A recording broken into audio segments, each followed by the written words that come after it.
ਗਰੇਵਾਲ ਸਾਹਿਬ ਜਿਹੜਾ ਸਟੰਟ ਵਾਲਾ ਜਿਹੜਾ ਪੈਦਾ ਹੋ ਗਿਆ ਗੱਤਕਾ ਦੇ ਵਿੱਚ, ਇੱਕ ਸਾਡਾ ਵਿਰਸਾ ਹੈ, ਇੱਕ ਕਲਾ ਦੇ ਰੂਪ 'ਚ ਆਪਾਂ ਦੇਖਦੇ ਹਾਂ ਜਾਂ ਕੋਈ ਜੋਸ਼ ਭਰਨ ਵਾਲੀ ਗੱਲ ਦੇ ਤੌਰ 'ਤੇ ਦੇਖਦੇ ਹਾਂ। ਇਹਨੂੰ ਇੱਕ ਤੁਸੀਂ ਸਟੇਜ ਦਾ ਸ਼ਿੰਗਾਰ ਬਣਾਉਣ ਵਾਲੀ ਗੱਲ ਜਿਹੜੀ ਆ ਰਹੀ ਹੈ, ਇਹਦੇ ਕੀ ਨੁਕਸਾਨ ਨੇ? ਚੈਨਲਾਂ ਨੇ ਆਪਣੀ TRP ਵਧਾਉਣ ਲਈ ਉਸ ਸੱਭਿਆਚਾਰ ਨੂੰ ਵਿਗਾੜਿਆ। ਉਦੋਂ ਉਹ ਮੌਕੇ 'ਤੇ ਸਾਡੇ ਜਿਹੜੇ ਉਸ ਵੇਲੇ ਦੇ ਸਾਡੇ ਬਜ਼ੁਰਗ ਨੇ, ਉਹਨਾਂ ਨੇ ਮਤਲਬ ਉੱਤਾ ਨਹੀਂ ਚੱਕਿਆ, ਉਹਨਾਂ ਨੇ ਇਸ ਨੂੰ ਕੰਟਰੋਲ ਨਹੀਂ ਕੀਤਾ ਅਤੇ ਉਦੋਂ ਲੈਟ ਲੂਜ਼ ਹੋ ਗਿਆ ਅਤੇ ਅੱਜ ਉਹ ਗਾਣਿਆਂ ਦੇ ਵਿੱਚੋਂ ਅੱਧ ਨੰਗੀਆਂ ਕੁੜੀਆਂ ਨਚਾਉਣੀਆਂ ਸ਼ੁਰੂ ਕਰਤੀਆਂ। ਸਾਹਿਬ 'ਤੇ ਜਦੋਂ ਤੁਸੀਂ ਗਏ, ਉਹਨਾਂ ਨੇ ਫਿਰ ਕੋਈ ਫਰਮਾਨ ਜਾਰੀ ਹੋਇਆ ਅਕਾਲ ਤਖਤ ਸਾਹਿਬ ਤੋਂ ਕਿ ਨਹੀਂ ਹਜੇ? ਅਕਾਲ ਤਖਤ ਸਾਹਿਬ ਤੋਂ ਬਾਕਾਇਦਾ ਹੁਕਮਨਾਮਾ ਜਾਰੀ ਹੋਇਆ ਕਿ ਕੋਈ ਵੀ ਜਿਹੜਾ ਸਿੰਘ ਹੈਗਾ ਉਹ ਇਸ ਗੱਤਕੇ ਦੇ ਨਾਂ ਹੇਠ ਸਟੰਟਬਾਜ਼ੀ ਨਹੀਂ ਕਰੂਗਾ। ਇਹ ਬਾਕਾਇਦਾ ਹੁਕਮਨਾਮਾ ਜਾਰੀ ਹੋਇਆ ਹੈ। ਜਿਸ ਤਰ੍ਹਾਂ ਤੁਸੀਂ ਉਪਰਾਲਾ ਕੀਤਾ, ਸਕੂਲਾਂ ਦੇ ਵਿੱਚ ਸਿਲੇਬਸ ਦਾ ਹਿੱਸਾ ਬਣੀ ਜਾਂ ਕੰਪੀਟੀਸ਼ਨ ਵੀ ਹੁੰਦੇ ਆ ਸਟੇਟ ਲੈਵਲ ਦੇ, ਯੂਨੀਵਰਸਿਟੀਆਂ ਦੇ ਵਿੱਚ ਵੀ ਉਹਦਾ ਖੇਡਿਆ ਜਾਂਦਾ ਗੱਤਕਾ, ਉਹ ਠੀਕ ਚੱਲ ਰਿਹਾ? ਉਹ ਕਿਤੇ ਲੈਣ ਤੋਂ ਹਿੱਲੇ ਤਾਂ ਨਹੀਂ, ਜਿਵੇਂ ਤੁਸੀਂ ਚਾਹਿਆ ਸੀ ਉਵੇਂ ਚੱਲਦਾ? ਬੜਾ ਬਾਕਾਇਦਾ ਰੂਪ 'ਚ ਚੱਲ ਰਿਹਾ ਜੀ। ਬਹੁਤ ਸੋਹਣਾ ਯੂਨੀਵਰਸਿਟੀਆਂ ਦੇ ਮੁਕਾਬਲੇ ਹੁੰਦੇ ਆ, ਕਾਲਜਾਂ ਦੇ ਹੁੰਦੇ ਆ, ਪੰਜਾਬ ਸਰਕਾਰ ਵੱਲੋਂ ਸਕੂਲਾਂ 'ਚ ਮੁਕਾਬਲੇ ਕਰਵਾਏ ਜਾ ਰਹੇ ਆ। ਉਹ ਬਹੁਤ ਸੋਹਣਾ ਚੱਲ ਰਿਹਾ। ਉਹਦਾ ਜਿਹੜਾ ਹੈਗਾ ਸਾਡੇ ਉਹ ਟੂਰਨਾਮੈਂਟ ਨੇ ਜਿਹੜੇ ਕੰਪੀਟੀਸ਼ਨ ਨੇ ਜਿਹੜੇ ਸਾਡੇ ਸਕੂਲਾਂ ਕਾਲਜਾਂ ਦੇ ਨੇ। ਇੱਕ ਟੂਰਨਾਮੈਂਟ ਸਾਲ ਦਾ ਸਕੂਲਾਂ ਦਾ ਹੁੰਦਾ, ਇੱਕ ਟੂਰਨਾਮੈਂਟ ਕਾਲਜਾਂ ਦਾ ਹੁੰਦਾ, ਇੱਕ ਟੂਰਨਾਮੈਂਟ ਯੂਨੀਵਰਸਿਟੀਆਂ ਦਾ ਹੁੰਦਾ। ਉਹ ਸਾਡੇ 3 ਟੂਰਨਾਮੈਂਟ ਨੇ ਜਿਹੜੇ ਆਮ ਕਰਕੇ ਇੱਕ ਸਾਲ ਦੇ ਵਿੱਚ ਹੁੰਦੇ ਆ। ਅੱਜ ਦੇ ਦੌਰ ਦੇ ਵਿੱਚ ਗੱਤਕੇ ਦੀ ਮਤਲਬ ਵਾਕਈ ਲੋੜ ਹੈ, ਕਿਉਂਕਿ ਪਹਿਲਾਂ ਸੀ ਗੁਰੂ ਸਾਹਿਬ ਜਾਂ ਆਪਣੇ ਯੋਧੇ ਜਾਂ ਸਿੰਘ ਲੜਾਈਆਂ ਕਰਦੇ ਸੀ, ਬਾਕੀ ਉਹਨਾਂ ਨੂੰ ਲੋੜ ਸੀ। ਹੁਣ ਥੋੜ੍ਹਾ ਯੁੱਗ ਬਦਲ ਗਿਆ। ਇਹ ਤੁਸੀਂ ਫਿਰ ਵੀ ਕਹਿੰਦੇ ਹੋ ਕਿ ਗੱਤਕੇ ਦੀ ਲੋੜ ਹੈ, ਕਿਉਂ ਲੋੜ ਪੈ ਗਈ ਇਹਦੀ? ਗੁਰੂ ਸਾਹਿਬ ਨੇ ਕਈ ਖੇਡਾਂ ਪ੍ਰਮੋਟ ਕੀਤੀਆਂ। ਅਸੀਂ ਗੁਰਬਾਣੀ ਦੇ ਵਿੱਚ ਜਿਹੜਾ ਹੈਗਾ ਗੁਰਬਾਣੀ ਪੜ੍ਹਨ ਸੁਣਨ ਤੇ ਕੀਰਤਨ 'ਤੇ ਜ਼ੋਰ ਦਿੱਤਾ, ਅਮਲ 'ਤੇ ਜ਼ੋਰ ਦਿੱਤਾ। ਲੇਕਿਨ ਦੂਜੇ ਪਾਸੇ ਜਿਸਮਾਨੀ ਤਾਕਤ ਵਧਾਉਣ ਲਈ ਜਾਂ ਜਿਸਮ ਨੂੰ ਸਹੀ ਤਰੀਕੇ ਨਾਲ ਤੰਦਰੁਸਤ ਰੱਖਣ ਲਈ ਜਿਹੜੀਆਂ ਖੇਡਾਂ ਦੀ ਲੋੜ ਸੀ, ਉਹਦੇ 'ਤੇ ਅਸੀਂ ਉਹ ਜ਼ੋਰ ਨਹੀਂ ਦਿੱਤਾ। ਇਹ ਜ਼ੋਰ ਅਸਲ ਗੁਰੂ ਅੰਗਦ ਦੇਵ ਜੀ ਨੇ ਜਦੋਂ ਮੱਲ ਅਖਾੜੇ ਸ਼ੁਰੂ ਕੀਤੇ ਆ, ਉਸ ਵੇਲੇ ਉਹਨਾਂ ਨੇ ਇਸ ਗੱਲ ਨੂੰ ਸਮਝਿਆ ਸੀ ਕਿ ਜਿੱਥੇ ਸਾਨੂੰ ਅਧਿਆਤਮਵਾਦ ਦੀ ਲੋੜ ਹੈ, ਉੱਥੇ ਸਾਨੂੰ ਇੱਕ ਸਰੀਰਕ ਮਨੁੱਖੀ ਸ਼ਕਤੀ ਦੀ ਵੀ ਲੋੜ ਹੋ। ਉਹ ਦੇਖੋ ਮੱਲ ਅਖਾੜੇ ਸ਼ੁਰੂ ਹੋਏ, ਉਹ ਤੋਂ ਬਾਅਦ 6ਵੇਂ ਪਾਤਸ਼ਾਹ ਨੇ ਸਾਰੀ ਸ਼ਸਤਰ ਵਿੱਦਿਆ ਸ਼ੁਰੂ ਕੀਤੀ, ਘੋੜੇ ਰੱਖਣੇ, ਤੀਰ ਅੰਦਾਜ਼ੀ ਔਰ ਜਿਹੜਾ ਨਿਸ਼ਾਨੇਬਾਜ਼ੀ ਗੁਰੂ ਹਰਗੋਬਿੰਦ ਸਾਹਿਬ ਨੇ ਸ਼ੁਰੂ ਕੀਤੀ। ਔਰ ਉਸ ਦਾ ਜਿਹੜਾ 10ਵੇਂ ਪਾਤਸ਼ਾਹ ਤੱਕ ਆ ਕੇ ਉਸ ਕਲਾ ਨੂੰ, ਇਸ ਸ਼ਸਤਰ ਵਿੱਦਿਆ ਦਾ ਬਹੁਤ ਵੱਡਾ ਪਸਾਰਾ ਹੋਇਆ। ਚਾਈਨਾ ਬਾਰਡਰ 'ਤੇ ਲੜਾਈ ਹੋਈ ਬਿਨਾਂ ਹਥਿਆਰਾਂ ਤੋਂ, ਜੇ ਉਹਨਾਂ ਨੂੰ ਵੀ ਕਿਹਾ ਗਿਆ, ਚਰਚਾ ਚੱਲੀ ਸੀ ਕਿ ਗੱਤਕਾ ਆਉਂਦਾ ਹੁੰਦਾ ਤੇ ਹੋ ਸਕਦਾ ਇੰਨੀ ਮਾਰਨਾ ਪੈਂਦੀ। ਕਿਤੇ ਨਾ ਕਿਤੇ ਸਾਡੇ ਜਵਾਨਾਂ ਨੂੰ ਵੀ ਇਸ ਤਰ੍ਹਾਂ ਦੀ ਲੋੜ ਹੈ ਟ੍ਰੇਨਿੰਗ ਦੀ। ਅਸੀਂ ਚਾਹੁੰਦੇ ਹਾਂ ਕਿ ਇੱਦਾਂ ਦੀ ਆਪਣੀ ਫੌਜ ਦੇ ਜਿਹੜੇ ਸਿਪਾਹੀ ਨੇ, ਸਿੱਖ ਸਿਪਾਹੀ ਖਾਸ ਕਰਕੇ ਜਿਹੜੇ ਸਾਡੀ ਸਿੱਖ ਪਲਟਨ ਹੈ, ਉਸ ਨੂੰ ਸਾਰੀ ਨੂੰ ਗੱਤਕੇ ਦੀ ਟ੍ਰੇਨਿੰਗ ਦਿੱਤੀ ਜਾਣੀ ਚਾਹੀਦੀ ਆ। ਔਰ ਆਮ ਕਰਕੇ ਤੁਸੀਂ ਦੇਖਿਆ ਵੀ ਹੋਣਾ ਖੋਖਰ ਸਾਹਿਬ ਕਿ ਆਮ ਕਰਕੇ ਬਾਰਡਰਾਂ 'ਤੇ ਜਾਂ ਸਰਹੱਦਾਂ 'ਤੇ ਜਾਂ ਕਿਤੇ ਮੁਸ਼ਕਲ ਥਾਵਾਂ 'ਤੇ ਸਿੱਖ ਫੌਜੀਆਂ ਨੂੰ ਵੀ ਲਾਇਆ ਜਾਂਦਾ। ਪੰਜਾਬੀਅਤ ਇੱਕ ਭਲਾ ਮਨੁੱਖ ਦੀ ਗੱਲ, ਬੀਬੇ ਮਨੁੱਖਾਂ ਦੀ ਗੱਲ ਕਰਦੇ ਹਾਂ। ਜਦੋਂ ਸਟੰਟਮੈਨ ਦੀ ਆਪਾਂ ਕਹਿੰਦੇ ਹਾਂ ਕਿ ਸਟੰਟਮੈਨ ਪੈਦਾ ਹੋ ਰਹੇ ਆ, ਜਾਂ ਗੱਤਕੇ ਦੇ ਵਿੱਚ ਵੀ ਸਟੰਟ ਪੈਦਾ ਹੋਣ ਲੱਗ ਗਏ, ਕਿਤੇ ਨਾ ਕਿਤੇ ਫੁਕਰਪੰਥੀ ਆਉਂਦੀ ਹੈ, ਉਹ ਨੁਕਸਾਨ ਕਰਦੀ ਆ। ਉਹ ਸਾਡੇ ਗੀਤਾਂ ਦੇ ਵਿੱਚ ਵੀ ਮਾੜੀ ਆ। ਗੀਤ ਗਾਇਕ ਕਿਵੇਂ AK-47 ਚਲਾਉਂਦੇ ਆ, ਉਹਦੇ ਨਾਲ ਇੱਕ ਜੋ ਸਾਡਾ ਆਪਣਾ ਆਪੇ ਨਾਲ ਆਪਾਂ ਜੁੜੇ ਤੋਂ ਟੁੱਟ ਜਾਂਦੇ ਹਾਂ, ਜੋ ਜੁੜੇ ਹੁੰਦੇ ਆ। ਕਿਤੇ ਨਾ ਕਿਤੇ ਇਹ ਜੋੜਨ ਲਈ ਤੁਸੀਂ ਫਿਰ ਇਹ ਗੱਤਕੇ ਵਾਲੀ ਨੂੰ ਪ੍ਰਮੋਟ ਕਰ ਰਹੇ ਹੋ ਗੇਮ ਨੂੰ। ਸਾਡੇ ਜਿਹੜੇ ਸੱਭਿਆਚਾਰ ਦੇ ਰਾਖੇ ਸੀਗੇ, ਉਹਨਾਂ ਨੇ ਸੱਭਿਆਚਾਰ 'ਚ ਜਦੋਂ ਇੱਦਾਂ ਦੇ ਵਿਗਾੜ ਪੈਦਾ ਹੋਣ ਲੱਗੇ, ਉਹਨਾਂ ਨੂੰ ਉਸੇ ਵੇਲੇ ਨਹੀਂ ਰੋਕਿਆ। ਹੁਣ ਅੱਜ ਵੀ ਜੋ ਬੰਬ ਬੰਦੂਕਾਂ ਜਾਂ ਇਹੋ ਜਿਹਾ ਸੱਭਿਆਚਾਰ ਇੱਕ ਬੱਚਿਆਂ ਨੂੰ ਇਹ ਗਾਇਕ ਦੇ ਰਹੇ ਨੇ, ਜਾਂ ਪਹਿਲਾਂ ਤਾਂ ਗਾਣੇ ਲਿਖਣ ਵਾਲੇ, ਫਿਰ ਉਹ ਗਾਣੇ ਗਾਉਣ ਵਾਲੇ, ਅਤੇ ਤੀਜੇ ਫਿਲਮਾਉਣ ਵਾਲੇ, ਕਿਉਂਕਿ ਉਹਨਾਂ ਸਾਰਿਆਂ ਨੂੰ TRP ਚਾਹੀਦਾ, ਪੈਸਾ ਚਾਹੀਦਾ। ਉਹ ਪੈਸੇ ਦੇ ਸਿਰ 'ਤੇ ਆਪਣਾ ਸੱਭਿਆਚਾਰ ਵਿਗਾੜ ਰਹੇ ਨੇ।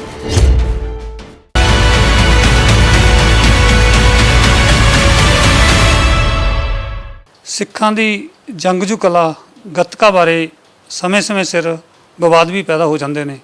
ਇੱਕ ਵਿਵਾਦ ਇਹ ਆ ਜਾਂਦਾ ਕਿ ਗੱਤਕਾ ਵਿੱਚ ਸਟੰਟ ਕਰਨੇ ਜਾਇਜ਼ ਨੇ, ਕਿਉਂਕਿ ਸਟੰਟ ਨਾਲ ਜਾਨਾਂ ਵੀ ਚਲੀਆਂ ਜਾਂਦੀਆਂ ਨੇ, ਜ਼ਖਮੀ ਵੀ ਹੋ ਜਾਂਦੇ ਨੇ ਨੌਜਵਾਨ, ਅਤੇ ਹੋਰ ਵੀ ਨੁਕਸਾਨ ਹੁੰਦਾ ਹੈ।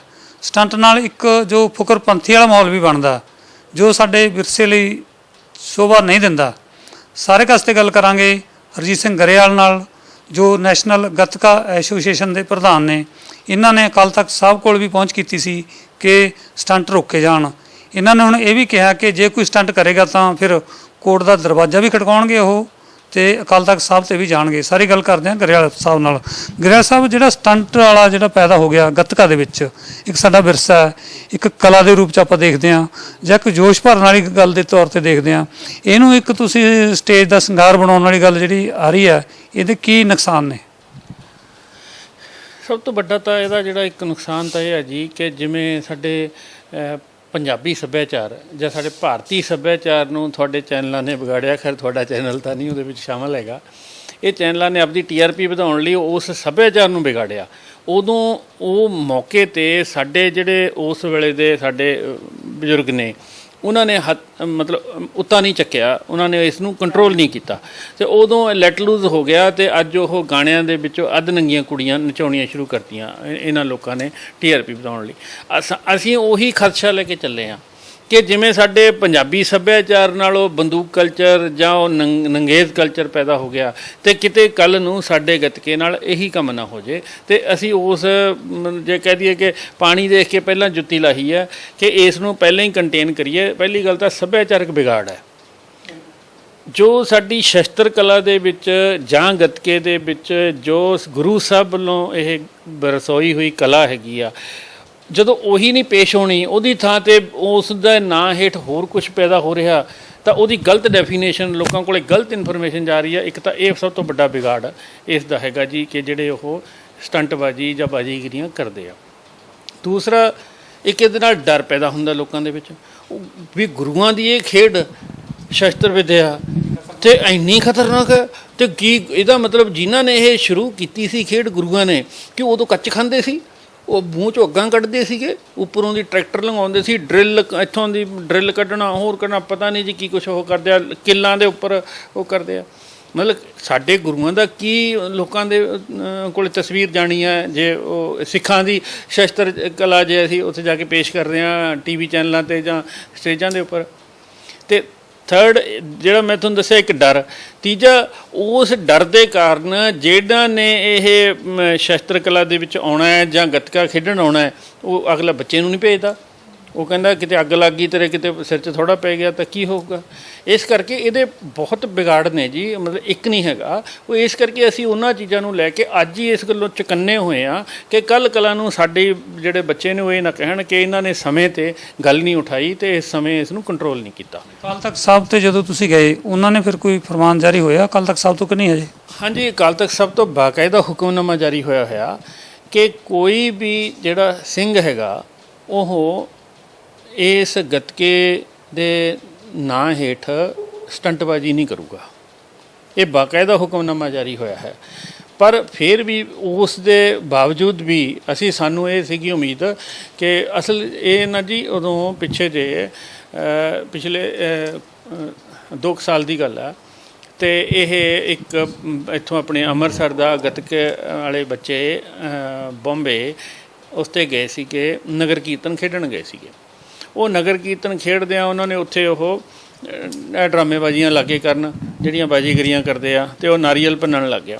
ਸਾਰਿਆਂ ਨੇ ਦੇਖੀ ਹੋਣੀ ਉਹ ਜਿਹੜੀ ਵੀਡੀਓ ਆਈ ਆ, ਅਤੇ ਉਹ ਬੱਚੇ ਦੇ ਨਾਰੀਅਲ ਭੰਨਣ ਲੱਗਿਆ, ਉਹਦੇ ਸਿਰ 'ਚ ਵੱਜਿਆ, ਥੋੜਾ ਮੋਟਾ ਥੋੜਾ ਸੀਗਾ, ਉਹ ਸਿਰ ਪਾੜਤਾ ਅਤੇ ਬੱਚੇ ਦੀ ਡੈਥ ਹੋ ਗਈ। ਇਕੱਲਾ ਬੱਚਾ ਸੀ ਘਰੋਂ। ਅਤੇ ਉਸ ਤੋਂ ਬਾਅਦ ਫਿਰ ਅਸੀਂ ਇਹ ਅਪਰੋਚ ਕੀਤਾ ਜੋ ਸ਼੍ਰੋਮਣੀ ਕਮੇਟੀ ਦੇ ਪ੍ਰਧਾਨ ਸਾਹਿਬ ਨੂੰ ਅਤੇ ਜਥੇਦਾਰ ਅਕਾਲ ਤਖਤ ਸਾਹਿਬ ਨੂੰ। ਉਹਨਾਂ ਨੇ ਬਾਕਾਇਦਾ ਹੁਕਮਨਾਮਾ ਜਾਰੀ ਕੀਤਾ।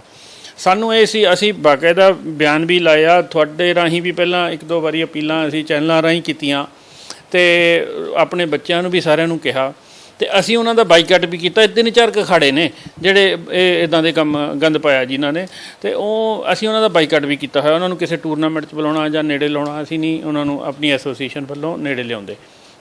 ਅਤੇ ਪਰ ਜਦੋਂ ਉਹ ਨਹੀਂ ਟਲੇ, ਅਤੇ ਹੁਣ ਆਖਰ ਨੂੰ ਫਿਰ ਅਸੀਂ ਇਹ ਫੈਸਲਾ ਕੀਤਾ ਕਿ ਵੀ ਹੁਣ ਅਕਾਲ ਤਖਤ ਸਾਹਿਬ ਦਾ ਦੇਖੋ, ਜੇ ਹੁਕਮਨਾਮਾ ਨਹੀਂ ਮੰਨ ਰਹੇ ਤਾਂ ਜਿਸ ਦਿਨ ਸਾਡੇ ਕੋਲ ਕਿਸੇ ਦੀ ਇੱਦਾਂ ਦੀ ਵੀਡੀਓ ਆਉਂਦੀ ਆ, ਕੋਈ ਇਹੋ ਜਿਹਾ ਸ਼ੋਅ ਆਉਂਦਾ ਹੈ, ਜਾਂ ਤੁਸੀਂ ਕਿਤੇ ਸਾਡੇ ਕੋਲ ਰਿਪੋਰਟ ਕੀਤੀ ਕਿ ਜੀ ਆਹ ਆਇਆ, ਸਾਡੇ ਕੋਲ ਉਹਦੇ ਪੁਖਤਾ ਸਬੂਤ ਹੋਏ, ਤਾਂ ਅਸੀਂ ਇੱਕ ਤਾਂ ਪਹਿਲਾਂ ਤਾਂ ਸਾਡੀ ਆਪਣੀ ਜਿਹੜੀ ਦੁਨਿਆਵੀ ਅਦਾਲਤ ਹੈ ਅਕਾਲ ਤਖਤ ਸਾਹਿਬ ਦੀ, ਅਸੀਂ ਉੱਥੇ ਲੈ ਕੇ ਜਾਵਾਂਗੇ ਮੁੱਦੇ ਨੂੰ ਕਿ ਜੀ ਆਹ ਤੁਹਾਡਾ ਹੁਕਮਨਾਮਾ ਸੀ, ਇਹ ਬੰਦੇ ਇਸ ਤਰ੍ਹਾਂ ਕਰਕੇ ਗਲਤੀ ਕਰਦੇ ਆ, ਇਹਨਾਂ ਨੂੰ ਸਮਝਾਓ।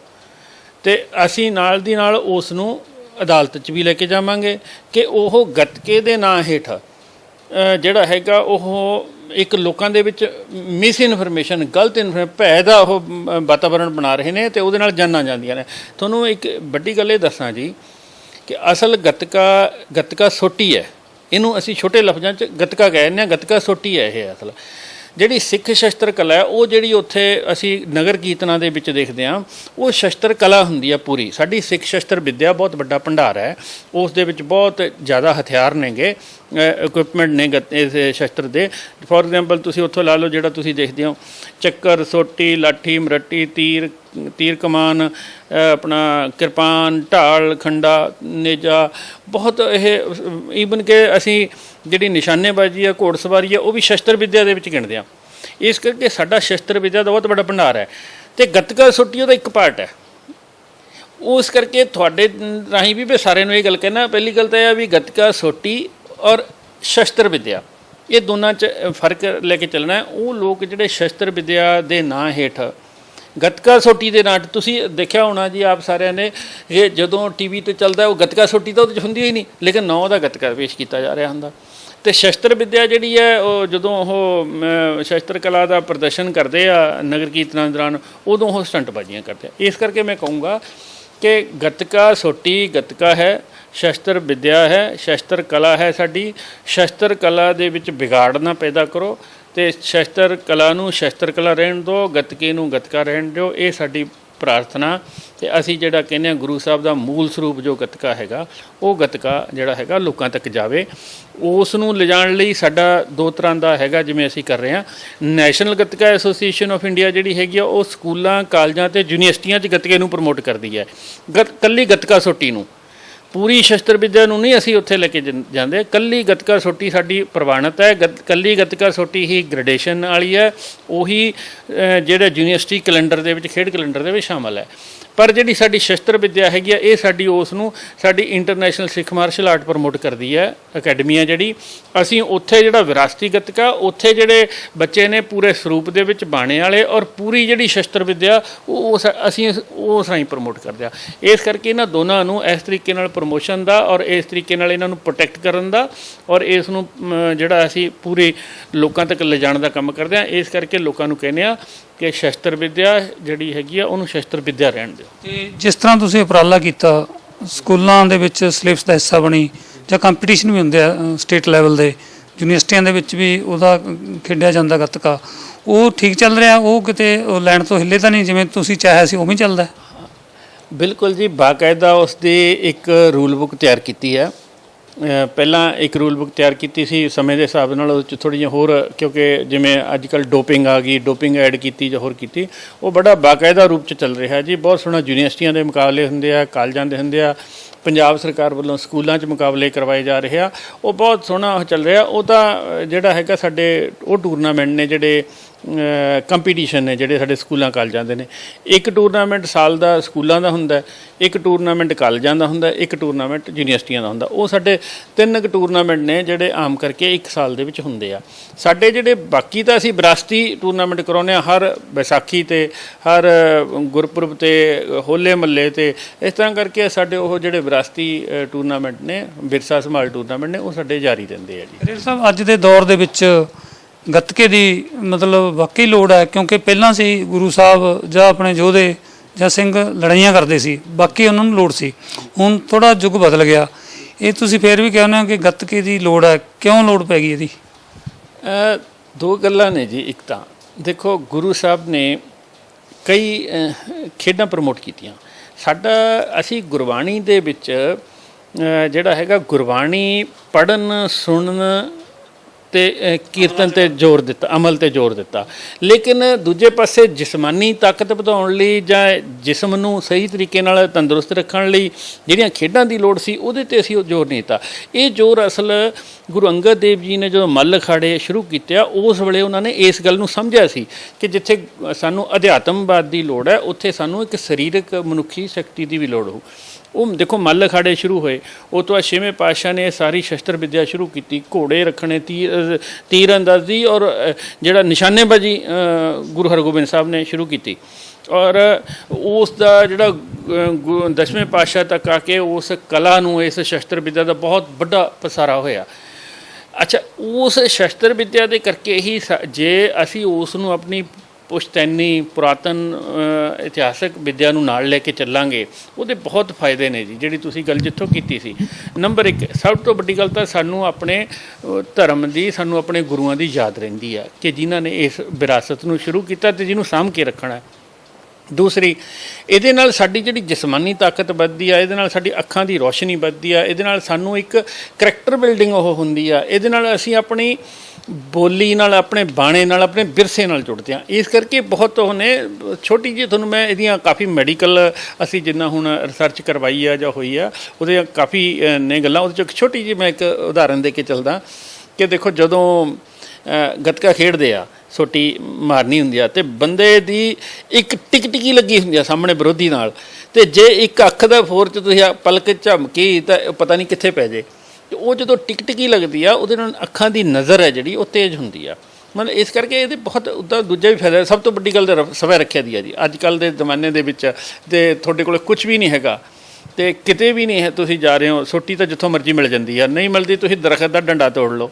ਅਤੇ ਖਾਸ ਕਰਕੇ ਕੁੜੀਆਂ ਲਈ, ਅਤੇ ਮਤਲਬ ਕੁੜੀਆਂ ਤਾਂ ਜਿੱਥੇ ਮਰਜ਼ੀ ਆਪਣੀ ਮਨਚਲਿਆਂ ਤੋਂ ਸੁਰੱਖਿਆ ਕਰ ਸਕਦੀਆਂ। ਔਰ ਮੈਂ ਇੱਕ ਇਹਦੇ 'ਚ ਵੱਡੀ ਗੱਲ, ਇਹਨੇ ਪਿਛਲੇ 14-15 ਸਾਲ ਜਿਹੜਾ ਗੱਤਕਾ ਪ੍ਰਮੋਟ ਕਰਨ 'ਤੇ ਲੱਗੇ ਆ, ਉਹਦੇ ਦੌਰਾਨ ਜਿਹੜੀ ਮੈਂ ਇੱਕ ਗੱਲ ਦੇਖੀ ਆ ਕਿ ਜਦੋਂ ਕੋਈ ਨਵੀਂ ਕੁੜੀ ਗੱਤਕੇ ਦੇ ਵਿੱਚ ਸਿੱਖਣ ਲਈ ਆਉਂਦੀ ਆ, ਉਹ ਪਹਿਲਾਂ ਉਹਦੇ 'ਚ ਸ਼ਰਮੀਲਾਪਣ ਅਤੇ ਕੁੜੀਆਂ ਵਾਲਾ ਮਤਲਬ ਉਹਦੇ 'ਚ ਰਹਿਣ ਸਹਿਣ ਤਾਂ ਗੱਲ ਕਰਨ ਹੁੰਦਾ।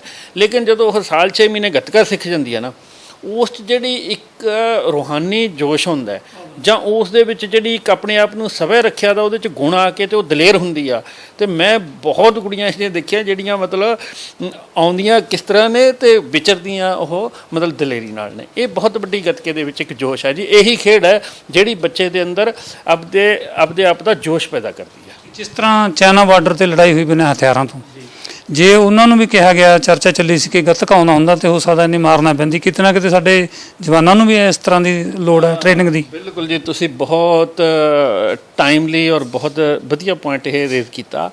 ਅਸੀਂ ਚਾਹੁੰਦੇ ਹਾਂ ਕਿ ਇੱਦਾਂ ਦੀ ਆਪਣੀ ਫੌਜ ਦੇ ਜਿਹੜੇ ਸਿਪਾਹੀ ਨੇ, ਸਿੱਖ ਸਿਪਾਹੀ ਖਾਸ ਕਰਕੇ ਜਿਹੜੇ ਸਾਡੀ ਸਿੱਖ ਪਲਟਨ ਹੈ, ਉਸ ਨੂੰ ਸਾਰੀ ਨੂੰ ਗੱਤਕੇ ਦੀ ਟ੍ਰੇਨਿੰਗ ਦਿੱਤੀ ਜਾਣੀ ਚਾਹੀਦੀ ਆ। ਔਰ ਆਮ ਕਰਕੇ ਤੁਸੀਂ ਦੇਖਿਆ ਵੀ ਹੋਣਾ ਖੋਖਰ ਸਾਹਿਬ ਕਿ ਆਮ ਕਰਕੇ ਬਾਰਡਰਾਂ 'ਤੇ ਜਾਂ ਸਰਹੱਦਾਂ 'ਤੇ ਜਾਂ ਕਿਤੇ ਮੁਸ਼ਕਿਲ ਥਾਵਾਂ 'ਤੇ ਸਿੱਖ ਫੌਜੀਆਂ ਨੂੰ ਵੀ ਲਾਇਆ ਜਾਂਦਾ।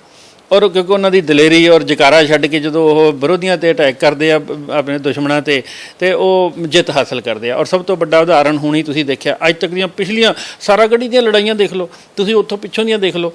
ਅਸਲ ਕੀ ਆ, ਜਦੋਂ ਲੜਾਈ ਗੋਲਾਂ ਤੋਪਾਂ ਔਰ ਜਾਂ ਕਿਸੇ ਹੋਰ ਥਾਵਾਂ ਤੋਂ ਆ ਕੇ ਖ਼ਤਮ ਹੋ ਜਾਂਦੀ ਆ, ਤਾਂ ਉਸ ਵੇਲੇ ਫਿਰ ਹੱਥੋਂ ਹੱਥੀ ਲੜਾਈ ਹੋ ਜਾਂਦੀ ਆ। ਹੁਣ ਚਾਈਨਾ ਦੇ ਬਾਰਡਰ 'ਤੇ ਵੀ ਇਹੀ ਹੋਇਆ, ਹੱਥੋਂ ਹੱਥੀ ਲੜਾਈ ਸੀ। ਅਤੇ ਹੱਥੋਂ ਹੱਥੀ ਲੜਾਈ 'ਚੋਂ ਆਪਣਾ ਗੱਤਕੇ ਵਾਲਾ ਸਿੰਘ ਸੀ, ਉਹਨੇ ਕਿੰਨੇ ਦੁਸ਼ਮਣਾਂ ਨੂੰ, ਫੌਜੀਆਂ ਨੂੰ ਉਹਨੇ ਮੌਤ ਦੇ ਘਾਟ ਉਤਾਰਿਆ। ਬਹੁਤ ਵੱਡੀ ਉਸ ਦੀ ਦਲੇਰੀ ਸੀ। ਇਸ ਕਰਕੇ ਅਸੀਂ ਚਾਹੁੰਦੇ ਹਾਂ ਕਿ ਜਿਹੜੀਆਂ ਇਹ ਫੌਜ ਹੈ, ਖਾਸ ਕਰਕੇ ਸਿੱਖ ਫੌਜ ਹੈ, ਜਿਹੜੀ ਸਿੱਖ ਪਲਟਨ ਹੈ, ਉਸ ਨੂੰ ਇਹ ਗੱਤਕੇ ਦੀ ਸਿਖਲਾਈ ਪੂਰੀ ਦਿੱਤੀ ਜਾਣੀ ਚਾਹੀਦੀ ਆ, ਸੋਟੀ ਚਲਾਉਣ ਦੀ ਖਾਸ ਕਰਕੇ। ਔਰ ਅਸੀਂ ਤੁਹਾਨੂੰ ਦੱਸੀਏ ਜੀ, ਅਸੀਂ ਪਿੱਛੇ ਜੇ ਸਾਨੂੰ 4-5 ਰੈਜੀਮੈਂਟਾਂ ਦੇ ਵਿੱਚੋਂ ਮਤਲਬ ਆਏ ਸੀ ਸੱਦਾ ਪੱਤਰ। ਅਸੀਂ 4 ਰੈਜੀਮੈਂਟਾਂ ਦੇ ਵਿੱਚ ਗੱਤਕੇ ਦੀਆਂ ਟੀਮਾਂ ਵੀ ਤਿਆਰ ਕਰਾਈਆਂ ਸੀ। ਅਤੇ ਉਹ ਗੱਤਕੇ ਦੀਆਂ ਟੀਮਾਂ ਜਿੱਥੇ ਕਿਤੇ ਫੌਜ ਦੇ ਆਪਣੇ ਪ੍ਰੋਗਰਾਮ ਵੱਡੇ ਹੁੰਦੇ ਆ, ਜਾਂ ਕਿਤੇ ਕੋਈ ਇਹੋ ਜਿਹੇ ਸਮਾਗਮ ਹੁੰਦੇ ਆ ਫੌਜ ਦੇ, ਜਾਂ ਜਿਸ ਦਿਨ ਕਿਤੇ ਯੂਨਿਟ ਦਾ ਰੇਜ਼ਿੰਗ ਡੇ ਹੁੰਦਾ, ਤਾਂ ਉਸ ਦਿਨ ਉੱਥੇ ਉਹ ਗੱਤਕੇ ਦੀ ਪੇਸ਼ਕਾਰੀ ਕਰਦੀਆਂ ਵੀ ਨੇ ਟੀਮਾਂ। ਉਹ ਇੱਕ ਹੁਣ ਆਪਾਂ ਪੰਜਾਬ ਦੀ ਕਲਚਰ ਦੀ, ਪੰਜਾਬ ਦੇ ਸੱਭਿਆਚਾਰ ਦੀ ਗੱਲ ਕਰੀਏ, ਪੰਜਾਬੀਅਤ ਇੱਕ ਭਲਾ ਮਨੁੱਖ ਦੀ ਗੱਲ, ਬੀਬੇ ਮਨੁੱਖਾਂ ਦੀ ਗੱਲ ਕਰਦੇ ਹਾਂ। ਜਦੋਂ ਸਟੰਟਮੈਨ ਦੀ ਆਪਾਂ ਕਹਿੰਦੇ ਹਾਂ ਕਿ ਸਟੰਟਮੈਨ ਪੈਦਾ ਹੋ ਰਹੇ ਆ, ਜਾਂ ਗੱਤਕੇ ਦੇ ਵਿੱਚ ਵੀ ਸਟੰਟ ਪੈਦਾ ਹੋਣ ਲੱਗ ਗਏ, ਕਿਤੇ ਨਾ ਕਿਤੇ ਫੁਕਰਪੰਥੀ ਆਉਂਦੀ ਹੈ, ਉਹ ਨੁਕਸਾਨ ਕਰਦੀ ਆ। ਉਹ ਸਾਡੇ ਗੀਤਾਂ ਦੇ ਵਿੱਚ ਵੀ ਮਾੜੀ ਆ। ਗੀਤ ਗਾਇਕ ਕਿਵੇਂ AK-47 ਚਲਾਉਂਦੇ ਆ, ਉਹਦੇ ਨਾਲ ਇੱਕ ਜੋ ਸਾਡਾ ਆਪਣਾ ਆਪੇ ਨਾਲ ਆਪਾਂ ਜੁੜੇ ਤੋਂ ਟੁੱਟ ਜਾਂਦੇ ਹਾਂ, ਜੋ ਜੁੜੇ ਹੁੰਦੇ ਆ। ਕਿਤੇ ਨਾ ਕਿਤੇ ਇਹ ਜੋੜਨ ਲਈ ਤੁਸੀਂ ਫਿਰ ਗੱਤਕੇ ਵਾਲੀ ਨੂੰ ਪ੍ਰਮੋਟ ਕਰ ਰਹੇ ਹੋ ਗੇਮ ਨੂੰ। ਦੇਖੋ, ਮੈਂ ਉੱਥੇ ਤੁਹਾਡੀ ਗੱਲ 'ਤੇ ਕਰਦਾ ਵੱਡੀ ਗੱਲ ਨੂੰ ਕਿ ਸਾਡੇ ਜਿਹੜੇ ਸੱਭਿਆਚਾਰ ਦੇ ਰਾਖੇ ਸੀਗੇ, ਉਹਨਾਂ ਨੇ ਸੱਭਿਆਚਾਰ 'ਚ ਜਦੋਂ ਇੱਦਾਂ ਦੇ ਵਿਗਾੜ ਪੈਦਾ ਹੋਣ ਲੱਗੇ, ਉਹਨਾਂ ਨੂੰ ਉਸੇ ਵੇਲੇ ਨਹੀਂ ਰੋਕਿਆ। ਹੁਣ ਅੱਜ ਵੀ ਜੋ ਬੰਬ ਬੰਦੂਕਾਂ ਜਾਂ ਇਹ ਜਿਹਾ ਸੱਭਿਆਚਾਰ ਇੱਕ ਬੱਚਿਆਂ ਨੂੰ ਇਹ ਗਾਇਕ ਦੇ ਰਹੇ ਨੇ, ਜਾਂ ਪਹਿਲਾਂ ਤਾਂ ਗਾਣੇ ਲਿਖਣ ਵਾਲੇ, ਫਿਰ ਉਹ ਗਾਣੇ ਗਾਉਣ ਵਾਲੇ, ਤੇ ਤੀਜੇ ਫਿਲਮਾਉਣ ਵਾਲੇ, ਕਿਉਂਕਿ ਉਹਨਾਂ ਨੂੰ ਸਾਰਿਆਂ ਨੂੰ TRP ਚਾਹੀਦਾ, ਪੈਸਾ ਚਾਹੀਦਾ। ਉਹ ਪੈਸੇ ਦੇ ਸਿਰ 'ਤੇ ਆਪਣਾ ਸੱਭਿਆਚਾਰ ਵਿਗਾੜ ਰਹੇ ਨੇ। ਤੇ ਲੇਕਿਨ ਅਸੀਂ ਆਪਣੇ ਸੱਭਿਆਚਾਰ ਦੇ ਨਾਲ ਆਪਣੇ ਬੱਚਿਆਂ ਨੂੰ ਜੋੜ ਰਹੇ ਹਾਂ ਕਿ ਨਹੀਂ, ਸਾਡੀ ਜਿਹੜੀ ਵਿਰਾਸਤੀ ਖੇਡ ਆ ਉਹਦੇ ਨਾਲ ਇਹ ਚੀਜ਼ ਜੁੜੇ, ਉਹਦੇ ਨਾਲ ਲੋਕ ਆਪਣੇ ਵਿਰਸੇ ਨਾਲ ਜੁੜ ਕੇ ਆਪਣੀ ਉਸ ਦਲੇਰੀ 'ਚ ਆਉਣ। ਅਸੀਂ ਕਿਤੇ ਵੀ ਗੱਤਕੇ ਵਾਲਿਆਂ ਨੂੰ ਇਹ ਨਹੀਂ ਚਾਹੁੰਦੇ ਕਿ ਉਹ ਸਟੰਟਬਾਜ਼ੀ ਕਰਕੇ ਜਾਂ ਲੋਕਾਂ ਦੇ ਵਿੱਚ ਇਸ ਤਰ੍ਹਾਂ ਦੇ ਸੁਪਰਮੈਨ ਬਣ ਕੇ, ਜਾਂ ਉਹ ਇਸ ਤਰ੍ਹਾਂ ਦੀ ਗੱਲ, ਮਤਲਬ ਜਿਹਨੂੰ ਤੁਸੀਂ ਕਹੋ ਫੁਕਰਪੰਥੀ ਵਾਲੀ ਗੱਲ ਆ ਕੇ ਤੇ ਪੈਸਾ ਕਮਾਉਣ ਵਾਲੇ ਪਾਸੇ ਜਾਣ। ਪੈਸਾ ਹੀ ਜ਼ਿੰਦਗੀ 'ਚ ਸਾਰੀ ਚੀਜ਼ ਨਹੀਂ ਹੁੰਦਾ, ਤੁਹਾਡੀ ਆਪਣੀ ਗੁਰੂਆਂ ਦੀ ਵਿਰਾਸਤ, ਤੁਹਾਡਾ ਆਪਣਾ ਵਿਰਸਾ ਹੁੰਦਾ। ਇਸ ਕਰਕੇ ਸਾਡਾ ਇਹੀ ਸੰਦੇਸ਼ ਹੈ ਸਭ ਨੂੰ ਕਿ ਤੁਸੀਂ ਕਿਸੇ ਫੁਕਰਪੰਥੀ, ਕਿਸੇ ਸਟੰਟਬਾਜ਼ੀ ਜਾਂ ਕਿਸੇ ਹੋਰ ਚੀਜ਼ ਨਾ ਜਾਓ। ਆਪਣੇ ਵਿਰਸੇ ਨੂੰ ਸੰਭਾਲਣ ਲਈ, ਆਪਣੀ ਵਿਰਾਸਤ ਨੂੰ ਸੰਭਾਲਣ ਲਈ, ਆਪਣੀ ਬਾਣੇ ਦੀ ਕਦਰ ਕਰਦੇ ਹੋਏ, ਜਿਸ ਨਾਲ ਅਸੀਂ ਉਹ ਕਰਦੇ ਹਾਂ ਉਸ ਨੂੰ ਕਦਰ ਕਰਦੇ ਹੋਏ ਤੁਸੀਂ ਜਿਹੜਾ ਹੈਗਾ ਮੂਲ ਗੱਤਕਾ ਖੇਡਣਾ ਚਾਹੀਦਾ। ਹੁਣ ਕਈ ਵਾਰੀ ਤਾਂ ਜੀ ਦੇਖੋ, ਹੁਣ ਇਹ ਵੀ ਚਰਚਾ ਚੱਲਦੀ ਆ ਕਿ ਜੀ ਜਦੋਂ ਅੱਖਾਂ ਬੰਨ੍ਹ ਕੇ ਕੋਈ ਕੇਲਾ ਕੱਟਦਾ ਜਾਂ ਹੋਰ ਹੁੰਦਾ ਤੇ ਉਹ ਕੁਛ ਹੋਰ ਹੁੰਦਾ। ਹੁਣ ਮੈਨੂੰ ਆਪਾਂ ਉਹ ਨਹੀਂ, ਕਿਸੇ ਇੱਦਾਂ ਬਾਣੇ ਵਾਲੇ ਸਿੰਘਾਂ ਬਾਰੇ ਨਹੀਂ ਗੱਲ ਕਰਨੀ ਚਾਹੀਦੀ, ਉਹਨਾਂ ਨੂੰ ਵੀ ਨਹੀਂ ਕਰਨੀ ਚਾਹੀਦੀ ਇਸ ਤਰ੍ਹਾਂ। ਅਤੇ ਮੇਰੀ ਸਾਰਿਆਂ ਨੂੰ ਇਹ ਤੁਹਾਡੇ ਚੈਨਲ ਦੇ ਮਾਰਫਤ ਬੇਨਤੀ ਹੈ, ਗੁਰਦੁਆਰਾ ਪ੍ਰਬੰਧਕਾਂ ਨੂੰ, ਹੋਰ ਜਿਹੜੇ ਇਸ ਤਰ੍ਹਾਂ ਕਿਤੇ ਗੱਤਕੇ ਦੇ ਪ੍ਰੋਗਰਾਮ ਆਰਗੇਨਾਈਜ਼ ਕਰਦੇ ਆ, ਕਿ ਕਿਸੇ ਵੀ ਥਾਂ 'ਤੇ ਤੁਸੀਂ ਜੇ ਸਟੰਟਬਾਜ਼ੀ ਕੋਈ ਕਰਨ ਪਹਿਲੀ ਗੱਲ ਤਾਂ ਉਹਨਾਂ ਨੂੰ ਸੱਦਾ ਨਾ ਦਿਓ ਜਿਹੜੇ ਸਟੰਟਬਾਜ਼ੀਆਂ ਕਰਦੇ ਆ, ਬਾਜ਼ੀਗਰੀਆਂ ਕਰਦੇ ਆ। ਮੂਲ ਗੱਤਕਾ ਪੇਸ਼ ਕਰਵਾਓ। ਅਤੇ ਜੇ ਕੋਈ ਤੁਹਾਡੇ ਕੋਲ ਆ ਕੇ ਕਿਸੇ ਪ੍ਰੋਗਰਾਮ 'ਚ, ਨਗਰ ਕੀਰਤਨ 'ਚ ਜਾਂ ਕਿਸੇ ਟੂਰਨਾਮੈਂਟ 'ਚ ਆ ਕੇ ਇੱਦਾਂ ਦੀ ਸਟੰਟਬਾਜ਼ੀ ਕਰਦਾ, ਕੋਈ ਕੇਲਾ ਕੱਟਦਾ, ਨਾਰੀਅਲ ਤੋੜਦਾ, ਟਿਊਬਾਂ, ਕੱਚ, ਜੋ ਵੀ ਇਸਦਾ ਗੱਤਕੇ ਤੋਂ ਉਲਟ ਜਾ ਕੇ ਗੱਲ ਕਰਦਾ, ਤਾਂ ਉਸ ਨੂੰ ਤੁਰੰਤ ਰੋਕੋ, ਸਾਨੂੰ ਦੱਸੋ, ਆਪਾਂ ਅਕਾਲ ਤਖਤ ਸਾਹਿਬ 'ਤੇ ਸ਼ਿਕਾਇਤ ਕਰੀਏ, ਉਹਨਾਂ 'ਤੇ ਪਾਬੰਦੀਆਂ ਲਵਾਈਏ। ਆਖਰੀ ਸਵਾਲ ਮੇਰਾ ਇਹ ਹੈ ਕਿ ਹੁਣ ਲਾਕਡਾਊਨ ਦੇ ਦੌਰਾਨ ਤੁਹਾਨੂੰ ਵੀ ਦਿੱਕਤਾਂ ਆਈਆਂ ਹੋਣਗੀਆਂ, ਕਿਉਂਕਿ ਪ੍ਰੋਪਰ ਟੀਮਾਂ ਦੀ ਜਿਹੜੀ ਇੱਕ ਟ੍ਰੇਨਿੰਗ ਹੈ ਉਹ ਰੁਕੀ ਹੋਣੀ, ਜਾਂ ਤੁਸੀਂ ਕੋਈ ਅੱਗੇ ਕੋਈ ਸਾਲਾਨਾ ਫੰਕਸ਼ਨ ਕਰਾਉਣੇ ਉਹ 'ਤੇ ਕੋਈ ਰੋਕ ਲੱਗੀ ਹੋਊਗੀ। ਇਹੋ ਜਿਹੇ ਮਾਹੌਲ 'ਚ ਫਿਰ ਕਿੱਦਾਂ ਤੁਸੀਂ ਇਹਦੀ ਤਿਆਰੀ ਕਰਾਉਂਦੇ? ਅਸੀਂ ਲਾਕਡਾਊਨ ਤੋਂ ਪਹਿਲਾਂ ਕਾਫੀ ਪੂਰੀ ਤਿਆਰੀ ਕਰੀ ਬੈਠੇ ਸੀ, ਟੂਰਨਾਮੈਂਟ ਕਰਵਾਉਣੇ ਸੀ, ਅਤੇ ਉਹ ਟੂਰਨਾਮੈਂਟ ਸਾਡੇ ਸਾਰੇ ਰੁਕ ਗਏ ਇਸ ਕਰਕੇ। ਲੇਕਿਨ ਅਸੀਂ ਲਾਕਡਾਊਨ ਦੇ ਦੌਰਾਨ ਫਿਰ ਅਸੀਂ ਜਿਹੜੀ ਹੈ ਜਿਵੇਂ ਵਰਕ ਫਰੋਮ ਹੋਮ ਹੈ, ਅਸੀਂ ਗੱਤਕਾ ਫਰੋਮ ਹੋਮ ਚਲਾਤਾ ਸੀ। ਅਸੀਂ ਬੱਚਿਆਂ ਨੂੰ ਕਹਿੰਦੇ ਰਹੇ ਕਿ ਤੁਸੀਂ ਆਪਣੀ ਜਿਵੇਂ ਅੱਧੇ ਸੈਕਿੰਡ ਦੀ ਜਾਂ 1 ਮਿੰਟ ਦੀ ਫਲਾਣੀ ਵੀਡੀਓ, ਜਿਵੇਂ ਫੋਰ ਐਗਜ਼ਾਮਪਲ ਸੋਟੀ ਖੇਡਦਿਆਂ ਦੀ, ਚੱਕਰ ਚਲਾਉਂਦਿਆਂ ਦੀ, ਕਿਰਪਾਨ ਫਰਾਈ ਕਰਦੇ, ਉਹਨੂੰ ਅਸੀਂ ਫਰਾਈ ਕਹਿੰਦੇ ਹਾਂ ਕਿਰਪਾਨ ਨੂੰ ਚਲਾਉਣਾ, ਅਤੇ ਤੁਸੀਂ ਢਾਲ ਕਿਰਪਾਨ ਜਾਂ ਸੋਟੀ ਇਕੱਲੇ ਜਾਣੇ ਉਹਨੂੰ ਚਲਾ ਕੇ ਸਾਨੂੰ ਦਿਖਾਓ, ਉਹਦੇ ਕਿੰਨੇ ਕਰਤੱਵ ਤੁਸੀਂ ਕਰ ਰਹੇ ਹੋ, ਦਿਖਾ ਰਹੇ ਹੋ। ਅਤੇ ਅਸੀਂ ਉਹਨਾਂ ਨੂੰ ਟਾਈਮ ਦਿੱਤੇ ਸੀ ਵੀ ਆਹ ਫਲਾਣੇ ਜਿਹੜੀ ਸ਼ਸਤਰ ਦੀ ਵੀਡੀਓ ਅੱਧੇ ਸੈਕਿੰਡ ਦੀ ਹੋਵੇ, ਇਸ ਦੀ 1 ਮਿੰਟ ਦੀ ਹੋਵੇ, ਤੁਸੀਂ ਆਪਣੇ ਘਰ ਬੈਠੇ ਉਸ ਨੂੰ ਬਣਾ ਕੇ ਭੇਜੋ। ਫਿਰ ਸਾਡੇ ਜਿਹੜੇ ਕੋਚ ਸੀ ਉਸ ਦਾ ਰਿਵਿਊ ਕਰਦੇ ਸੀ, ਅਤੇ ਉਸ ਨੂੰ ਫਿਰ ਉਸੇ ਅੰਕਾਂ ਦੇ ਆਧਾਰ 'ਤੇ ਫਸਟ ਸੈਕਿੰਡ ਅਸੀਂ ਕੱਢਦੇ ਰਹੇ ਹਾਂ। ਅਸੀਂ 2 ਕੰਪੀਟੀਸ਼ਨ ਆਨਲਾਈਨ ਕੰਪੀਟੀਸ਼ਨ ਅਸੀਂ ਕਰਵਾ ਚੁੱਕੇ ਹਾਂ, ਅਤੇ ਉਸ ਤੋਂ ਬਿਨਾਂ ਅਸੀਂ ਇਹਦੇ ਦੌਰਾਨ ਆਨਲਾਈਨ ਵੈਬੀਨਾਰ ਵੀ ਕਰਵਾ ਰਹੇ ਹਾਂ। ਇੱਕ ਵੈਬੀਨਾਰ ਪਿੱਛੇ ਸੱਟਾਂ ਦੇ ਜਿਹੜੀਆਂ ਸੱਟਾਂ ਲੱਗਦੀਆਂ ਨੇ, ਇਹਨਾਂ 'ਤੇ ਮੈਨੇਜਮੈਂਟ ਕੀਤੀ ਆ, ਦੋਨਾਂ 'ਤੇ ਇੱਕ ਡਾਕਟਰੀ ਅਤੇ ਇੱਕ ਮੈਨੇਜਮੈਂਟ, ਦੋਨਾਂ ਦਾ ਇਹ ਕੰਮ ਕੀਤਾ। ਹੁਣ ਆਉਂਦੇ ਦਿਨਾਂ 'ਚ ਅਸੀਂ ਇੱਕ ਖੁਰਾਕ ਦੇ ਉੱਪਰ ਕਰਵਾਉਣ ਲੱਗੇ ਹਾਂ। ਤੁਹਾਡੇ ਨਾਲ ਨੌਜਵਾਨ ਲੜਕੇ ਲੜਕੀਆਂ ਗੱਤਕੇ ਰਾਹੀਂ, ਫੈਡਰੇਸ਼ਨ ਰਾਹੀਂ ਕਿੰਨੇ ਕੁ ਜੁੜੇ ਹੋਏ ਨੇ? ਕਿਉਂਕਿ ਇੱਕ ਉਹਨਾਂ 'ਚ ਵੀ ਇੱਕ ਭਾਵਨਾ ਹੋਏਗੀ ਆਪਣੇ ਆਪ ਨੂੰ ਬਚਾਉਣ ਦੀ, ਦੂਜਿਆਂ ਦਾ ਫਾਇਦਾ ਕਰਨ ਦੀ, ਦੂਜਿਆਂ ਦਾ ਭਲਾ ਕਰਨ ਦੀ, ਕਿਤੇ ਨਾ ਕਿਤੇ ਇੱਕ ਚੰਗੀ ਗੱਲ ਆ। ਇੱਕ ਤਾਂ ਵਿਰਸਾ ਸੰਭਾਲਿਆ ਹੋਇਆ, ਇੱਕ ਆਪਣੀ ਸਬਰ ਰੱਖਿਆ, ਇੱਕ ਦੂਜੇ ਦੀ ਫਾਇਦੇ ਦੀ, ਕਿਉਂਕਿ ਜੇ ਕੋਈ ਕਿਸੇ 'ਤੇ ਨਜਾਇਜ਼ ਕੁੱਟਦਾ ਉਹਨੂੰ ਵੀ ਉਹ ਬਚਾਉਂਦੇ ਹੋਣੇ। ਕਿੰਨੇ ਕੁ ਤੁਹਾਡੇ ਨਾਲ ਜੁੜੇ ਨੇ ਨੌਜਵਾਨ? ਦੇਖੋ, ਜਦੋਂ ਅਸੀਂ ਸ਼ੁਰੂ ਹੋਏ ਹਾਂ 14 ਸਾਲਾਂ ਪਹਿਲਾਂ, ਉਦੋਂ ਤਾਂ ਇੱਕ ਜ਼ਿਲ੍ਹੇ 'ਚ ਇੱਕ ਟੀਮ ਹੁੰਦੀ ਸੀ। ਹੁਣ ਤਾਂ ਤੁਸੀਂ ਇਹ ਮੰਨੋ ਕਿ ਜੇ ਵੀ ਇੱਕ ਜ਼ਿਲ੍ਹੇ 'ਚ 100 ਸਕੂਲ ਹੈ ਤਾਂ ਘੱਟੋ ਘੱਟ 50 ਸਕੂਲਾਂ 'ਚ ਟੀਮਾਂ ਨੇ, ਅਤੇ ਜੇ ਇੱਕ ਜ਼ਿਲ੍ਹੇ 'ਚ 100 ਪਿੰਡ ਹੈ ਤਾਂ ਘੱਟੋ ਘੱਟ 20-25 ਪਿੰਡਾਂ 'ਚ ਅਖਾੜੇ ਨੇ। ਮਤਲਬ ਹੁਣ ਇੰਨੀ ਬਹੁਤਾਤ ਹੋ ਗਈ। ਹੁਣ ਮਤਲਬ ਜੇ ਉਹਨਾਂ ਦੀ ਪੂਰੀ ਗਿਣਤੀ ਕਰਨੀ ਸ਼ੁਰੂ ਕਰੀਏ ਤਾਂ ਉਹ ਵੀ ਬਹੁਤ ਲੰਬੀ ਹੋ ਜਾਂਦੀ ਆ, ਅਤੇ ਇਹਨਾਂ ਨੂੰ ਲੇਕਿਨ ਹਾਲੇ ਆਰਗੇਨਾਈਜ਼ ਕਰਨਾ ਜ਼ਰੂਰੀ ਹੈ। ਉਹਨਾਂ ਦੀ ਸਾਰਿਆਂ ਦੀ ਰਜਿਸਟ੍ਰੇਸ਼ਨ ਹੋਵੇ, ਸਾਰੇ ਬੱਚੇ ਐਸੋਸੀਏਸ਼ਨ ਨਾਲ ਰਜਿਸਟਰਡ ਹੋਣ। ਮੈਂ ਉਸ ਲਈ ਆਨਲਾਈਨ ਫਾਰਮ ਬਣਾ ਲਿਆ, ਅਤੇ ਸਾਰੇ ਬੱਚਿਆਂ ਨੂੰ ਜਿੰਨੇ ਵੀ ਕਿਤੇ ਦੂਰ ਦਰਾਡੇ ਖਿੰਡੇ ਹੋਏ ਨੇ ਜਾਂ ਹੋਰ ਨੇ, ਉਹਨਾਂ ਨੂੰ ਕਹਾਂਗੇ ਕਿ ਉਹ ਉਸ 'ਤੇ ਰਜਿਸਟਰਡ ਹੋਣ, ਆਪਦਾ ਪੂਰਾ ਵੇਰਵਾ ਲਾ ਕੇ। ਅਸੀਂ ਉਹਨਾਂ ਨੂੰ ਫਿਰ ਸਮਾਰਟ ID ਕਾਰਡ ਦੇਵਾਂਗੇ, ਅਤੇ ਉਹਨਾਂ ਦੀ ਫੋਟੋ ਬਕਾਇਦਾ ਉੱਪਰ ਲਾ ਕੇ ਸਾਰਾ ਇੱਕ ਮਤਲਬ ਅਸੀਂ ਇੱਕ ਪੂਰਾ ਡਾਇਰੈਕਟਰੀ ਵਗੈਰਾ ਬਣਾਉਣ ਲੱਗੇ ਹਾਂ, ਵੀ ਸੋ ਦੈਟ ਕਿ ਇੰਨੇ ਬੱਚੇ ਜਿੰਨੇ ਖੇਡ ਰਹੇ ਉਹਨਾਂ ਦਾ ਇੱਕ ਡਾਟਾ ਇਕੱਠਾ ਹੋ ਜਾਏ। ਤੇ ਉਹ ਇਕੱਠਾ ਕਰਨ ਦੀ ਲੋੜ ਹੈ। ਉਹਦੇ ਲਈ ਕਾਫੀ, ਕਿਉਂਕਿ ਹਲੇ ਅਸੀਂ ਇਸ ਨੂੰ ਨਵੇਂ ਚੀਜ਼ 'ਤੇ ਡਿਵੈਲਪ ਕਰਦੇ ਜਾ ਰਹੇ ਹਾਂ, ਨਵਾਂ ਅਸੀਂ ਇਹ 'ਚ ਬਾਕੀ ਕੁਛ ਅਸੀਂ ਡਿਜੀਟਲਾਈਜੇਸ਼ਨ ਕਰ ਰਹੇ ਹਾਂ ਗੱਤਕੇ ਦੇ ਵਿੱਚ ਟੂਰਨਾਮੈਂਟਾਂ ਦੀ ਸਾਡਾ ਇੱਕ ਡਿਜੀਟਲਾਈਜੇਸ਼ਨ ਦਾ ਪ੍ਰੋਜੈਕਟ ਹੈ, ਕਿਉਂਕਿ ਅਸੀਂ ਇਸ ਨੂੰ ਓਲੰਪਿਕ ਤੱਕ ਲੈ ਕੇ ਜਾਣ ਦੀ ਸਾਡੀ ਸੁਪਨਾ ਹੈ। ਤੇ ਉਹ ਸੁਪਨਾ ਜਿਹੜਾ ਕਿੰਨੇ ਕੁ ਸਾਲਾਂ 'ਚ ਪੂਰਾ ਹੁੰਦਾ ਉਹ ਗੁਰੂ ਮਹਾਰਾਜ ਜਾਣਦੇ ਆ, ਅਸੀਂ ਲੱਗੇ ਹੋਏ ਹਾਂ ਆਪਣੇ ਤਰੀਕੇ ਨਾਲ। ਤੇ ਉਹਦੇ 'ਚ ਡਿਜੀਟਲਾਈਜੇਸ਼ਨ ਪ੍ਰੋਜੈਕਟ ਹੈ, ਕਿਉਂਕਿ ਹਾਣ ਦੀਆਂ ਖੇਡਾਂ ਕੰਪਿਊਟਰਾਈਜ਼ਡ ਹੋ ਚੁੱਕੀਆਂ ਨੇ। ਉਹਦੇ 'ਚ ਅਸੀਂ ਡਿਜੀਟਲਾਈਜੇਸ਼ਨ ਦੇ ਵਿੱਚ ਸਭ ਤੋਂ ਪਹਿਲਾਂ ਜਿਹੜਾ ਅਸੀਂ ਅਚੀਵਮੈਂਟ ਕੀਤੀ ਆ ਕਿ ਆਪਦਾ ਸਕੋਰ ਬੋਰਡ ਬਣਵਾ ਲਿਆ। ਸਾਡਾ ਸਕੋਰ ਬੋਰਡ ਬਣ ਗਿਆ। ਹੁਣ ਜਦੋਂ ਵੀ ਆ ਲੋਕਡਾਊਨ ਤੋਂ ਬਾਅਦ ਖੁੱਲ੍ਹਣਗੇ ਤਾਂ ਅਸੀਂ ਜਿਹੜੇ ਟੂਰਨਾਮੈਂਟ ਹੋਣਗੇ, ਜਿਵੇਂ ਤੁਸੀਂ ਕ੍ਰਿਕਟ ਦੇਖਦੇ ਹੋ ਜਾਂ ਹੋਰ, ਸਕੋਰ ਬੋਰਡ ਚੱਲੂ ਗੱਤਕੇ ਦਾ। ਔਰ ਦੂਸਰਾ ਸੀਗਾ ਸਿੰਥੈਟਿਕ ਗਰਾਊਂਡ, ਜਿਵੇਂ ਤੁਸੀਂ ਕਬੱਡੀ ਵੀ ਦੇਖਦੇ ਹੋ ਅੱਜ ਕੱਲ੍ਹ, ਉਹ ਨੈਸ਼ਨਲ ਕਬੱਡੀ TV 'ਤੇ ਦੇਖਦੇ ਹੋ, ਉਹ ਗਰਾਊਂਡ 'ਤੇ ਦੂਜੇ ਮੈਟ 'ਤੇ ਖੇਡੀ ਜਾਂਦੀ ਆ। ਇਸੇ ਤਰ੍ਹਾਂ ਜਾਂ ਟੈਨਿਸ ਮੈਟ 'ਤੇ ਖੇਡਦੇ ਆ ਜਾਂ ਹੋਰ ਹੁੰਦੇ। ਅਸੀਂ ਵੀ ਆਪਣਾ ਮੈਟ ਖਰੀਦ ਲਿਆ ਹੋਇਆ, 4 ਮੈਟ ਖਰੀਦ ਲਏ ਆ। ਤੇ ਸਾਡੇ ਵੀ ਹੁਣ ਜਦੋਂ ਵੀ ਕਿਤੇ ਰੇਤੇ 'ਚ ਖੇਡਣ ਦੀ ਲੋੜ ਨਹੀਂ, ਕਿਸੇ ਪੱਕੇ ਫਰਸ਼ 'ਤੇ, ਕਿਉਂਕਿ ਪੱਕੇ ਫਰਸ਼ 'ਤੇ ਜਦੋਂ ਬੱਚੇ ਛਾਲ ਮਾਰ ਕੇ ਖੇਡਦੇ ਆ ਨਾ ਜੀ, ਉਹ ਥੱਲੋਂ ਅੱਡੀ ਨੂੰ ਪ੍ਰੈਸ਼ਰ ਪੈਂਦਾ। ਤੇ ਉਸ ਲਈ ਅਸੀਂ ਫਿਰ ਇਹ ਜਿਹੜੇ ਮੈਟ ਉਹ ਤਿਆਰ ਕੀਤੇ ਆ ਕਿ ਬੱਚੇ ਖੇਡਣਗੇ ਤਾਂ ਇੱਕ ਉਹਦੇ 'ਚ ਸਾਨੂੰ ਮਤਲਬ ਲਾਈਨਸ ਵਗੈਰਾ ਲਾਉਣੀਆਂ ਵੀ ਸੌਖੀਆਂ ਨੇ।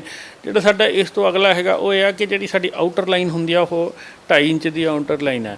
ਤੇ ਉਹਦੇ 'ਤੇ ਜਦੋਂ ਬੱਚਾ ਪੈਰ ਰੱਖਦਾ ਅਤੇ ਉਹ ਆਊਟ ਹੁੰਦਾ ਤਾਂ ਉਸ ਨੂੰ ਆਟੋਮੈਟਿਕਲੀ ਮੇਜਰ ਕਰਨ ਲਈ ਇਹ ਆ ਕਿ ਅਸੀਂ ਉੱਥੇ ਸੈਂਸਰ ਵਗੈਰਾ ਲਾਵਾਂਗੇ।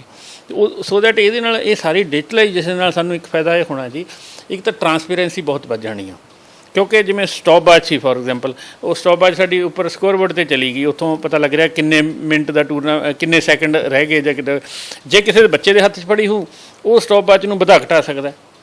ਅੱਛਾ, ਇਸੇ ਤਰ੍ਹਾਂ ਹੀ ਜਿਹੜੇ ਸਕੋਰ ਨੇ ਉਹ ਨਾਨ ਗੱਤਕਾ ਪਰਸਨ ਨੂੰ ਦਿਖ ਰਹੇ ਨੇ। ਅਤੇ ਤੀਜੀ ਗੱਲ, ਜਿਹੜਾ ਉੱਥੇ ਲਾਈਨ ਦਾ ਜਿਹੜਾ ਮੈਂ ਕਿਹਾ ਸੈਂਸਰ ਹੈ, ਹੁਣ ਮਨੁੱਖੀ ਅੱਖ ਕਈ ਵਾਰੀ ਨਹੀਂ ਫੜ ਸਕਦੀ ਕਿ ਬੱਚਾ ਆਊਟ ਚਲੇ ਗਿਆ ਕਿ ਨਹੀਂ ਹੋਇਆ, ਕਿਉਂਕਿ ਪੈਰ ਉਹਦਾ ਅੰਦਰ ਚਲੇ ਜਾਵੇ, ਉਹਦੇ ਉੱਪਰ ਪੈਰ ਚਲੇ ਜਾਵੇ। ਅਤੇ ਉਹ ਸਾਡਾ ਮਤਲਬ ਉੱਥੋਂ ਸਾਡੇ ਬੰਦੇ ਘਟਣਗੇ। ਅਸੀਂ ਪਹਿਲਾਂ ਜਿੱਥੇ ਟੂਰਨਾਮੈਂਟ ਕਰਾਉਣ ਲਈ 9-10 ਬੰਦੇ ਜੋੜਦੇ ਸੀ, ਹੁਣ ਸਾਰੇ 7 ਬੰਦੇ ਰਹਿ ਗਏ। ਅਤੇ ਇਸ ਤਰ੍ਹਾਂ ਅਸੀਂ ਮਤਲਬ ਡਿਜੀਟਲਾਈਜੇਸ਼ਨ ਪ੍ਰੋਜੈਕਟ ਨੂੰ ਲੈ ਕੇ ਜਾ ਰਹੇ ਹਾਂ, ਅਤੇ ਸੋ ਦੈਟ ਕਿ ਇਸ ਦੇ ਵਿੱਚ ਹੋਰ ਵਿਕਾਸ ਹੋਵੇ, ਹੋਰ ਇਸ ਨੂੰ ਸਿਰੇ ਲਾਈਏ। ਠੀਕ ਹੈ ਜੀ, ਬਹੁਤ ਬਹੁਤ ਧੰਨਵਾਦ। ਧੰਨਵਾਦ ਜੀ। ਸੋ ਇਹ ਸਨ ਹਰਜੀਤ ਸਿੰਘ ਗਰੇਵਾਲ, ਜੋ ਨੈਸ਼ਨਲ ਗੱਤਕਾ ਐਸੋਸੀਏਸ਼ਨ ਦੇ ਪ੍ਰਧਾਨ ਨੇ। ਇਹਨਾਂ ਨੇ ਦੱਸਿਆ ਕਿ ਗੱਤਕੇ ਦੇ ਵਿੱਚ ਜਿਹੜਾ ਸਟੰਟਵਾਦ ਪੈਦਾ ਹੋ ਗਿਆ, ਸਟੰਟਮੈਨ ਪੈਦਾ ਹੋ ਗਏ, ਜੋ ਇੱਕ ਗੱਤਕੇ ਦੀ ਦਿੱਖ ਵੀ ਖਰਾਬ ਕਰਦੇ ਨੇ, ਸਾਡੇ ਵਿਰਸੇ ਅਤੇ ਸੱਭਿਆਚਾਰ 'ਤੇ ਵੀ ਸਵਾਲੀਆ ਚਿੰਨ੍ਹ ਖੜ੍ਹੇ ਕਰਦੇ ਨੇ। ਇੱਕ ਗੁਰੂਆਂ ਦੀ ਵਰਸਾਈ ਜਿਹੜੀ ਗੇਮ ਹੈ ਉਹਦੇ ਨਾਲ ਵੀ ਖਿਲਵਾੜ ਕੀਤਾ ਜਾਂਦਾ ਹੈ। ਇਹ ਖਿਲਵਾੜ ਬਿਲਕੁਲ ਨਹੀਂ ਹੋਣ ਦੇਣਗੇ। ਅਕਾਲ ਤਖਤ ਸਾਹਿਬ 'ਤੇ ਵੀ ਗਏ ਨੇ। ਉਸ ਤੋਂ ਬਾਅਦ ਇਹਨਾਂ ਨੇ ਕਿਹਾ ਜੇ ਕੋਈ ਇਸ ਗੱਲ ਨੂੰ ਦੀ ਉਲੰਘਣਾ ਕਰੇਗਾ ਤਾਂ ਉਹ ਕੋਰਟਾਂ ਦੇ ਵਿੱਚ ਵੀ ਜਾਣਗੇ ਅਤੇ ਬਣਦੀ ਕਾਰਵਾਈ ਕਰਾਉਣਗੇ। ਨਾਲ ਇਹ ਵੀ ਕਿਹਾ ਕਿ ਜੋ ਗੱਤਕੇ ਨੂੰ ਥੋੜ੍ਹਾ ਆਧੁਨਿਕਰਨ ਵੀ ਕਰਨਾ ਉਹਦਾ, ਅਤੇ ਜਿਹੜੀ ਗੇਮ ਹੈ ਨੈਸ਼ਨਲ ਗੇਮਾਂ ਦੀ ਤਰ੍ਹਾਂ ਅਤੇ ਇੰਟਰਨੈਸ਼ਨਲ ਗੇਮਾਂ ਦੀ ਤਰ੍ਹਾਂ ਉਹਨੂੰ ਲੈ ਕੇ ਜਾਣਾ। ਸਕੂਲਾਂ ਯੂਨੀਵਰਸਿਟੀਆਂ ਵਿੱਚ ਗੱਤਕੇ ਨੂੰ ਲਿਆਉਣ ਲਈ ਤਾਂ ਕਾਮਯਾਬ ਹੋ ਗਏ ਨੇ, ਪਰ ਇੰਟਰਨੈਸ਼ਨਲ ਲੈਵਲ 'ਤੇ ਵੀ ਇਹ ਉਸ ਗੇਮ ਨੂੰ ਲਿਜਾਣਾ ਚਾਹੁੰਦੇ ਨੇ, ਅਤੇ ਨਾਲ ਵਿਰਸੇ ਦੀ ਸੰਭਾਲ ਵੀ ਕਰ ਰਹੇ ਨੇ, ਅਤੇ ਨੌਜਵਾਨਾਂ 'ਚ ਨਵਾਂ ਜੋਸ਼, ਨਵੀਂ ਭਾਵਨਾ ਵੀ ਭਰ ਰਹੇ ਨੇ। ਦੇਖਦੇ ਹਾਂ ਇਹਨਾਂ ਦੇ ਸੁਪਨੇ ਹੋਰ ਕਿੰਨਾ ਕੁ ਤੱਕ ਸਾਕਾਰ ਹੁੰਦੇ ਨੇ। ਕੈਮਰਾਮੈਨ ਕੁਲਜਿੰਦਰ ਸੂਦ ਦੇ ਨਾਲ ਦਰਸ਼ਨ ਸਿੰਘ ਖੋਖਰ, ਚੰਡੀਗੜ੍ਹ।